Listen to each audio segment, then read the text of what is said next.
Assalamualaikum warahmatullahi wabarakatuh. Sahabat muslim yang dirahmati Allah. Kali ini mari kita mengambil ibroh dari kisah Qabil dan Habil. Sahabat muslim, Qabil dan Habil adalah putra Nabi Adam alaihi salam dan Siti Hawa. Pada kisah Adam yang sudah pernah kita ulas sebelumnya, Nabi Adam alaihi salam dan Siti Hawa diturunkan dari surga ke bumi secara terpisah. Setelah waktu yang lama kemudian Allah mempertemukan mereka kembali di sebuah bukit di Mekah yang kemudian dinamai Jabal Rahmah. Setelah mereka bertemu, kemudian mereka menjalani kehidupan bersama di bumi. Lalu Allah memberi karunia kepada mereka. Siti Hawa mengandung untuk pertama kalinya dan melahirkan sepasang anak kembar, laki-laki dan perempuan. Anak laki-laki diberi nama Qabil dan perempuan kembarannya diberi nama Iklimah. Beberapa tahun kemudian Siti Hawa kembali mengandung untuk kedua kalinya dan melahirkan sepasang anak kembar lagi. Pada kelahiran yang kedua itu, anak laki-laki diberi nama Habil dan perempuan kembarannya diberi nama Labuda. Dalam buku kisah para nabi yang ditulis oleh Ibnu Katsir, diriwayatkan bahwa Qabil putra pertama Nabi Adam alaihi salam merupakan anak yang suka bercocok tanam, merawat kebun sayur dan buah. Sedangkan Habil adiknya, ia lebih memilih untuk menggembala hewan-hewan ternak untuk diambil manfaatnya. Hari demi hari terlewati, Qabil dan Habil pun beranjak dewasa dan tibalah waktu untuk mereka menikah. Sahabat muslim yang dirahmati Allah, semasa itu tidak ada manusia lain selain mereka, sehingga Allah Subhanahu wa Ta'ala mengizinkan pernikahan di antara saudara kandung. Hal ini berlaku hingga jangka waktu yang lama. Allah mengilhamkan pada Adam agar menikahkan anaknya secara silang. Nabi Adam alaihi salam pun mengumpulkan keempat anaknya untuk memberitahu pernikahan mereka satu sama lain, tetapi tidak dengan satu kembarannya, sehingga ditetapkanlah keputusan Qabil akan menikahi Labuda, kembaran Habil, kemudian Habil akan menikahi Iklimah, saudari kembar dari Qabil. Mendengar ucapan ayahandanya, Habil pun menurut dan patuh pada perintah itu. Sementara Qabil menolak keras keputusan itu. Qabil merasa kembarannya yaitu Iklimah memiliki paras yang lebih cantik dibanding dengan adiknya Labuda, sehingga ia tidak senang jika Habil yang menikahi kembarannya. Qabil ingin dia sendiri yang menikahi Iklimah. Nabi Adam alaihi salam menjelaskan bahwa mereka tidak dibenarkan menikahi kembarannya sendiri. Tetapi Qabil hanya ingin menikahi Iklimah. Saat ayahandanya mengatakan bahwa itu adalah perintah Allah, Qabil bersikeras bahwa itu adalah kemauan ayahnya sendiri, bukan kehendak Allah. Melihat kemarahan dan perkataan putra sulungnya, Nabi Adam alaihi salam pun berkata, "Jika memang engkau menganggap ini bukan perintah Allah Subhanahu wa Ta'ala, maka pergilah kalian berdua untuk berkurban. Siapapun yang kurbannya diterima oleh Allah Subhanahu wa Ta'ala, maka dialah yang berhak menikahi Iklimah." Qabil dan Habil pun melaksanakan perintah ayahnya untuk mencari hadiah kurban terbaik. Maka datanglah Qabil dengan beberapa tanaman sayur dan buah yang sudah mulai layu dan mulai busuk. Di dalam hatinya dia berkata, "Aku tidak peduli apakah kurbanku ini diterima atau tidak. Apapun yang terjadi, akulah yang harus menikahi Iklimah." Sedangkan Habil datang dengan hasil ternaknya. Dia membawa daging kambing yang terbaik sebagai hadiah kurban untuk dipersembahkan kepada Allah Subhanahu wa Ta'ala. Di dalam hatinya, dia hanya berharap ridho dan kasih sayang dari Allah Subhanahu wa Ta'ala. Mereka berdua pun meletakkan hadiah kurban tersebut di atas gunung. Tidak lama kemudian, datanglah seberkas cahaya api turun dari langit menghampiri daging kambing milik Habil. Daging kurban itu dianggap sudah diterima oleh Allah Subhanahu wa Ta'ala, sehingga bisa diartikan bahwa kurban Qabil lah yang ditolak oleh Allah yang Maha Kuasa. Melihat itu, amarah Qabil semakin menjadi-jadi. Lalu Qabil mengancam akan membunuh Habil dan akan menikahi Iklimah. Habil tidak menyangka kakaknya akan berkata seperti itu. Dia pun menjawab perkataan kakaknya sebagaimana difirmankan Allah dalam Quran Surah Al-Ma'idah ayat 28. "Sungguh, jika engkau menggerakkan tanganmu kepadaku untuk membunuhku, aku sekali-kali tidak akan menggerakkan tanganku kepadamu untuk membunuhmu. Sesungguhnya aku takut kepada Allah, Tuhan semesta alam."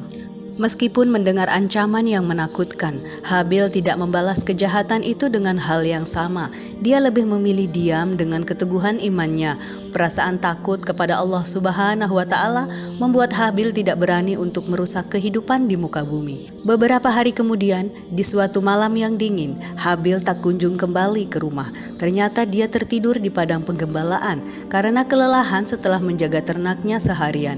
Habil tertidur lelap di bawah sebuah pohon. Nabi Adam yang risau pun meminta Qabil, kakaknya, menyusul Habil agar segera pulang ke rumah. Disinilah datang setan yang menggoda Qabil untuk membunuh Habil. Qabil yang masih diliputi rasa amarah dari keputusan pernikahan dan hadiah kurban di hari sebelumnya pun terbujuk atas godaan setan itu. Dia bergegas pergi menjemput Habil dengan menggenggam sebuah batu besar di tangannya. Sesampainya di tempat penggembalaan, Qabil dengan jahatnya melemparkan batu besar tersebut sekuat-kuatnya ke arah kepala sang adik. Dengan penuh amarah, Qabil melukai Habil dengan satu kali hantaman saja. Batu itu tepat mengenai kepala adiknya hingga nyawa Habil tidak bisa diselamatkan lagi. Pada saat itu terjadilah satu peristiwa pembunuhan tragis yang pertama kali di muka bumi oleh manusia. Setelah Habil meninggal, Qabil tidaklah langsung merasa bersalah. Justru dia pulang dengan berpura-pura tidak terjadi sesuatu. Qabil tidak memberitahu siapapun atas peristiwa tragis itu. Nabi Adam yang bingung atas keberadaan putra bungsunya itu mulai merasa kehilangan. Nah, melihat kondisi ayahnya seperti itu, Qabil pun mulai diliputi rasa takut dan menyesal. Kemudian dia pun pergi meninggalkan Nabi Adam alaihi salam. Qabil memanggul jasad Habil, dibawanya jasad itu ke sana kemari. Bahkan ada beberapa ulama yang menyebutkan dalam riwayatnya bahwa Qabil berkeliling dengan jasad Habil selama bertahun-tahun. Yang itu artinya Allah Subhanahu wa Ta'ala menjaga jasad Habil tidak busuk dimakan waktu. Wallahu a'lam. Setelah lama berkeliling dengan rasa bingung, Qabil tidak tahu apa yang harus dilakukan pada jasad adiknya. Suatu ketika, setelah lelah membawa jasad adiknya, Qabil pun meletakkan jasad itu di atas tanah. Lalu Qabil beristirahat bersandar di sebuah pohon. Pada saat itu, Allah Subhanahu wa Ta'ala mengirimkan dua burung gagak yang bertengkar di hadapan Qabil. Salah satu burung gagak itu berakhir mati dan gagak lainnya menggali lubang pada tanah untuk mengubur gagak yang sudah mati. Melihat yang dilakukan burung gagak tersebut, Qabil pun merasa menyesal atas perilakunya selama ini, sebagaimana diceritakan dalam Quran Surah Al-Ma'idah ayat ke-31. Kemudian Allah mengirim seekor burung gagak untuk menggali tanah supaya dia memperlihatkan kepadanya, yaitu Qabil, bagaimana cara mengubur mayat saudaranya. Qabil berkata, "Celakalah aku, mengapa aku tidak mampu berbuat seperti burung gagak ini sehingga aku dapat mengubur mayat saudaraku?" Maka jadilah dia termasuk orang-orang yang menyesal. Dari peristiwa tragis yang terjadi antara Qabil dan Habil itu, Qabil mendapatkan dosa jariah yang terus mengalir hingga hari kiamat. Hal ini disebabkan tiap manusia di kemudian hari yang membunuh sesamanya akan menambah aliran dosa kepada Qabil. Sebab dialah yang pertama kali memberi contoh pembunuhan untuk pertama kalinya. Sebagaimana dalam kisah hadis, tidaklah setiap jiwa yang dibunuh secara zalim, melainkan anak Adam yang pertama yaitu Qabil ikut menanggung dosa pembunuhan tersebut, karena dialah yang pertama kali melakukan pembunuhan. Hadis riwayat Bukhari Muslim. Kemudian berdasarkan kisah pembunuhan tragis yang pertama kali terjadi di muka bumi itu, Allah kemudian berfirman tentang larangan saling membunuh pada manusia, tertulis dalam Quran Surah Al-Ma'idah ayat 32. Oleh karena itu, kami menetapkan suatu hukum bagi Bani Israel bahwa siapa yang membunuh seseorang bukan karena orang yang dibunuh itu telah membunuh orang lain atau karena telah berbuat kerusakan di bumi, maka seakan-akan dia telah membunuh semua manusia. Sebaliknya, siapa yang memelihara kehidupan seorang manusia, dia seakan-akan telah memelihara kehidupan semua manusia. Sungguh, rasul-rasul kami benar-benar telah datang kepada mereka dengan membawa keterangan-keterangan yang jelas. Kemudian, sesungguhnya banyak di antara mereka setelah itu melampaui batas di bumi. Kisah Qabil dan Habil juga menjadi momen manusia pertama yang mengalami penolakan atas kurbannya, di mana amarah dan sifat yang tidak qanaah membuat Qabil tidak bersungguh-sungguh dalam mempersiapkan kurban, hingga dia mengorbankan buah-buahan yang layu dan mulai busuk. Tidak berusaha menggantinya dengan yang lebih baik. Sementara Habil masih selalu khawatir apakah kurbannya sudah cukup baik dan akan diterima atau tidak. Dia sangat memperhatikan keadaan daging kurbannya. Hingga akhirnya di saat hari pemberian kurban tiba, di antara dua pemberian kurban itu, daging kambing milik Habil lah yang diterima oleh Allah Subhanahu wa Ta'ala. Penerimaan itu ditandai dengan sambaran api yang turun mengarah pada daging milik Habil. Sementara itu, kurban dari hasil panen Qabil tertolak. Ini menjadikan Qabil sebagai sosok manusia yang pertama kali kurbannya ditolak oleh Allah Subhanahu wa Ta'ala.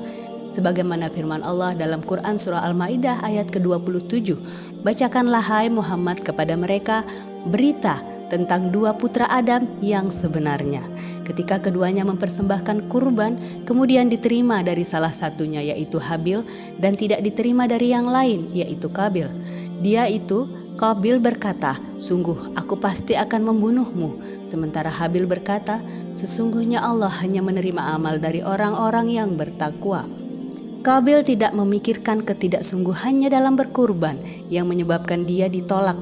Justru dia mengancam Habil dengan ancaman membunuh, sebuah langkah yang sangat dilaknat oleh Allah Subhanahu wa Ta'ala. Setidaknya, ibrah yang dapat kita ambil dari perselisihan antara Qabil dan Habil ini adalah bahwa bagaimana perasaan iri dan dengki dapat menyebabkan manusia melakukan kejahatan. Wallahu a'lam bishawab. Semoga bermanfaat. Wassalamualaikum warahmatullahi wabarakatuh.